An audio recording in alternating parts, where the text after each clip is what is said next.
Femmes d'ombre, femmes de lumière. Bonjour à vous qui nous écoutez, Florian Dai vous amène aujourd'hui à la rencontre de Yo Mei-nu. Bonjour tout le monde et bienvenue dans la suite et fin de cette présentation de Yo Mei-nu. Yo Mei-nu qui a donc grandi sous la loi martiale, puis a fait des études d'abord en sciences politiques et puis en voyant qu'il n'y avait pas de débouché pour elle en tant que fan, s'est réorientée vers le droit. Alors qu'elle était encore étudiante, en 1979 a eu lieu l'incident de Kaohsiung, aussi appelé incident Formosa, au cours duquel beaucoup d'opposants politiques ont été arrêtés et emprisonnés, parmi lesquels nous retrouvons Annette Lu, qui a ensuite été vice-présidente, ainsi que d'autres personnalités engagées pour le mouvement féministe ou bien les droits humains. Et suite à cela, la revue et le groupe de femmes Awakening a été fondé. Et à ce moment-là, ils se sont rendus compte qu'ils avaient besoin de quelqu'un qui s'y connaisse en droit. Et ils ont donc fait appel à Yo Mei-nu. Elle était déjà sensibilisée aux injustices. Elle avait observé des importantes différences de traitement dans sa famille entre les garçons et les filles. Et donc, elle a embrassé la lutte pour créer une société plus équitable et plus juste, qu'elle a poursuivie à la fois en tant qu'avocate et puis en tant que députée également, puisque c'est un poste qu'elle a tenu entre 2012 et 2020. Elle s'est engagée dans de nombreux combats en faveur des droits humains. Et je vous renvoie pour cela à la série proposée par Sasa dans Taïwan dans toute sa diversité, qui explore les différentes facettes des luttes pour les droits humains à Taïwan. Yo Mei-nu s'est bien sûr penchée beaucoup sur les questions de féminisme, mais aussi pour les droits des personnes LGBT, donc lesbiennes, gays, bisexuelles et transgenres, et je lui ai demandé quel a été son rôle dans ce domaine. Le mouvement pour les droits des homosexuels a commencé très tôt, dès la levée de la loi martiale. Non seulement ils ne pouvaient pas se marier, mais en plus, si votre chef apprenait que vous étiez homosexuel, vous pouviez être renvoyé. Quand plus personne ne veut vous embaucher, vous ouvrez un petit restaurant, mais la police pouvait venir faire des rondes pour voir si votre comportement n'était pas en contradiction avec les us et coutumes, avec le risque de devoir fermer votre restaurant. C'était très difficile de subvenir à leurs besoins. Ensuite, avec le sida, la réputation des homosexuels a été sale. Beaucoup de gens pensaient que le sida venait de leur comportement sexuel. Ils étaient toujours diabolisés et stigmatisés. En plus, ils ne pouvaient pas se marier. Et dans notre société, de nombreux droits découlent du mariage. Ils ne pouvaient donc pas en bénéficier. Prenons l'exemple d'homosexuels qui vivaient ensemble. Si l'un avait un accident, son partenaire ne pouvait pas signer pour lui une autorisation d'opération chirurgicale. Lors du décès d'un des deux partenaires, l'autre n'avait aucun droit à l'héritage. Ne pas pouvoir se marier les privait de tous ses droits.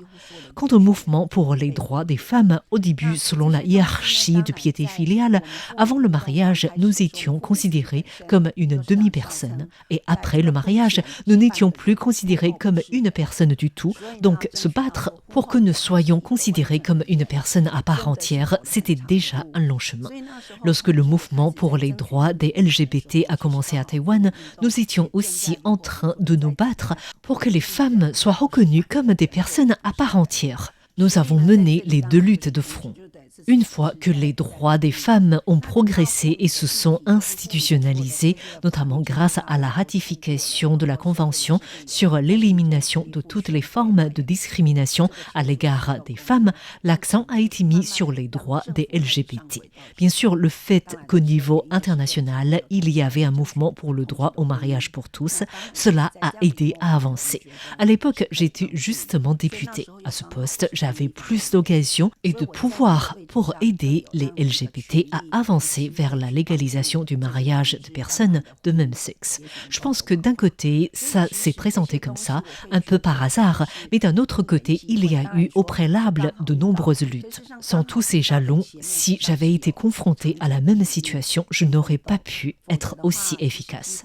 À Taïwan, il y a une spécificité. Presque toutes les lois liées aux droits humains, aux droits des femmes ou aux droits des personnes vulnérables, ce sont des projets qui ont d'abord été portés par la société civile. Les ONG sont ensuite allées à la rencontre des députés pour essayer de les convaincre, puis cela a été adopté par le yuan législatif après avoir été débattu. Cette méthode ascendante, couplée au rôle du Parlement, est l'une des spécificités de Taïwan.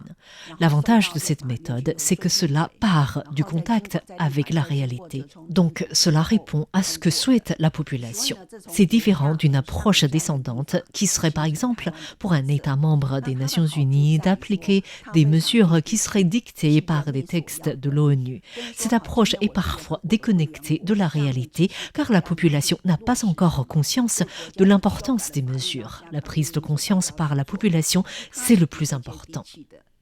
Quand ces questions sont apparues au Parlement, j'étais justement députée et j'ai pu saisir cette opportunité pour contribuer à la légalisation du mariage pour les personnes du même sexe. Au paroxysme de l'opposition entre les deux camps, surtout après le référendum, les personnes LGBT ont traversé des moments difficiles. Certains pensaient même ne plus avoir de futur. À ce moment-là, je les ai rassurés en leur disant que je ferai tout mon possible pour qu'elles puissent obtenir le droit de se marier pendant mon mandat. Je suis vraiment heureuse d'avoir pu tenir ma promesse.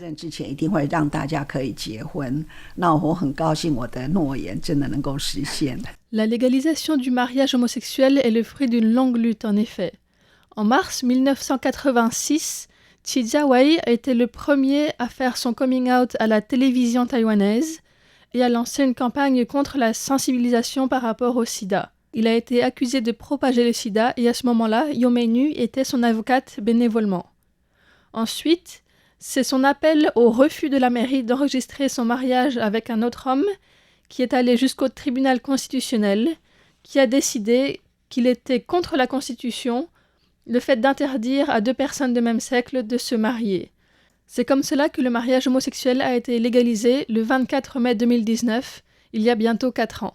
Et il a été légalisé malgré un référendum qui avait été tenu en novembre 2018, dans lequel la population a indiqué être contre l'inscription dans la loi civile du mariage entre deux personnes de même sexe. La question qui se pose est donc, est-ce que les mentalités ont évolué après l'approbation de cette loi ? 我觉得是有改变，当然你不能够说 Oui, je pense que cela a évolué, mais bien sûr, ce n'est pas non plus un virage à 360 degrés, car Taïwan peut être comparé à un arc-en-ciel qui comprend toutes les nuances entre d'un côté les personnes les plus conservatrices et de l'autre les personnes les plus progressistes. Taïwan est une société très diverse, donc si l'on va dans des endroits plutôt reculés et conservateurs, il y a encore des gens qui s'y opposent. Mais à Taipei, en plus des homosexuels, on donne aussi de plus en plus d'espace aux droits des personnes transgenres.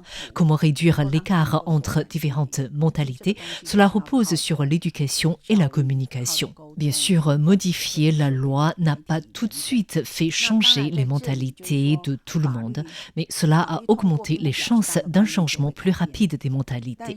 Ceux qui s'opposaient au mariage pour tous se sont rendus compte qu'après la légalisation, ce qu'ils craignaient n'est pas arrivé. Souvent, on s'oppose à quelque chose parce que l'on ne comprend pas. On s'imagine des choses effrayantes, déconnectées de la réalité. Mais une fois que ce changement s'est produit dans le monde réel, on se rend compte que nos craintes telles que l'inceste, les ménages à trois, etc., étaient infondées. De nos jours, c'est de plus en plus naturel de voir des marques d'affection entre deux femmes ou entre deux hommes dans les transports en commun. Je crois que les peurs venaient de l'exagération et de la méconnaissance. La légalisation du mariage a donc permis de faire prendre conscience qu'en fait, il ne s'est rien passé de terrible. Et si l'on apprend que son enfant est homosexuel, les parents vont moins paniquer, ne vont plus forcément essayer de le cacher, d'en faire un secret de famille tout en opprimant leur enfant, ou comme le préconisent certaines religions, de l'obliger à suivre des thérapies de conversion. Aujourd'hui, de plus en plus de gens comprennent que c'est naturel et que si son enfant est LGBT, on peut l'accepter tel qu'il est et continuer à l'aimer. Je crois que c'est l'une des choses les plus importantes que cette loi a apportées.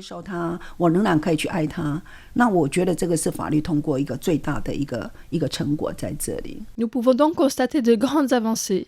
Cependant, comme ailleurs dans le monde, ces droits restent fragiles et il y a besoin de rester vigilant pour les préserver. 非常重要的是，我们必须要大家随时警惕，我们这些的权利是怎么样来的。Ce qui est important, c'est de sans cesse garder à l'esprit comment ces droits ont été obtenus. On pense qu'il en a toujours été ainsi et qu'il est impossible de régresser. C'est faux, car ce sont des droits pour lesquels nous nous sommes battus et on voit qu'en Chine ou à Hong Kong, par exemple, c'est possible de revenir en arrière sur le plan des droits humains. À mes yeux, ce qui importe, c'est que de plus en plus de personnes se rendent compte que ces droits ne sont pas tombés du ciel et qu'il reste encore des points sur lesquels on peut progresser. Par exemple, le mariage de personnes de même sexe a été légalisé, mais il n'était pas encore possible pour certains couples mixtes jusqu'à récemment. Et il reste certaines limitations concernant l'adoption ou encore la reproduction artificielle. Par ailleurs, en ce qui concerne la sécurité des femmes, bien que Taïwan ait adopté des lois contre la violence conjugale et le harcèlement sexuel, de nouvelles situations de harcèlement apparaissent en raison du développement de l'Internet, par exemple. Donc, il faut que l'on continue à lutter.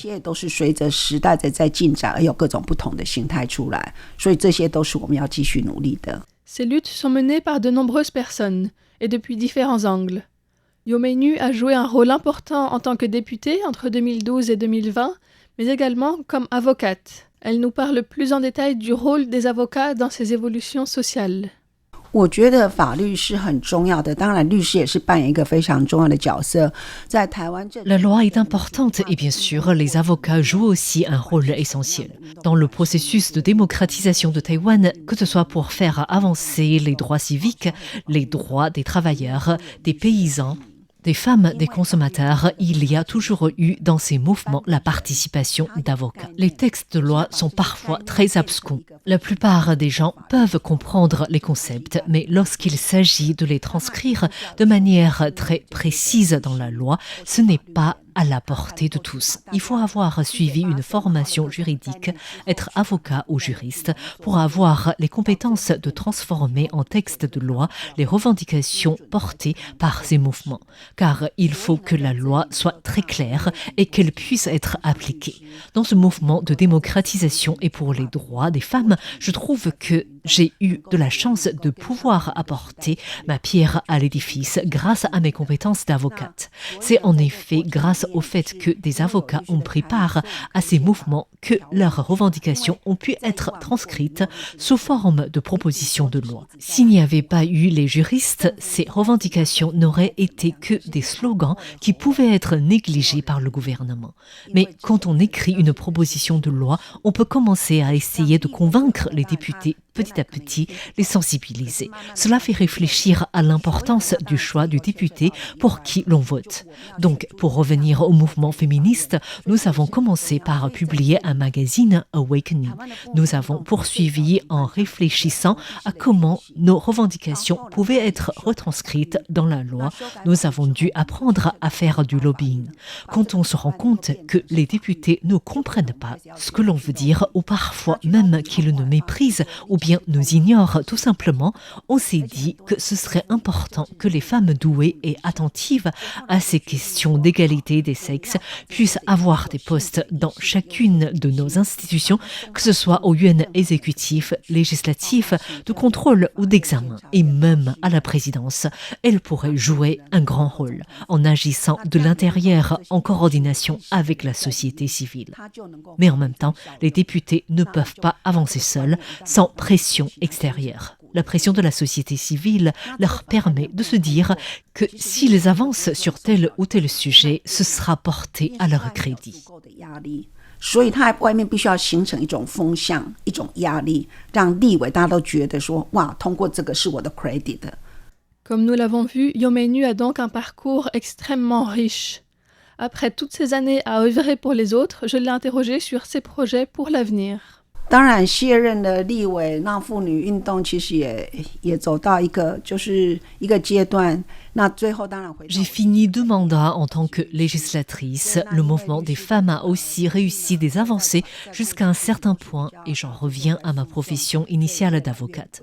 Dans le passé, tout le monde se concentrait sur les litiges et notre activité était réduite. On disait que les avocats sont les pires voisins.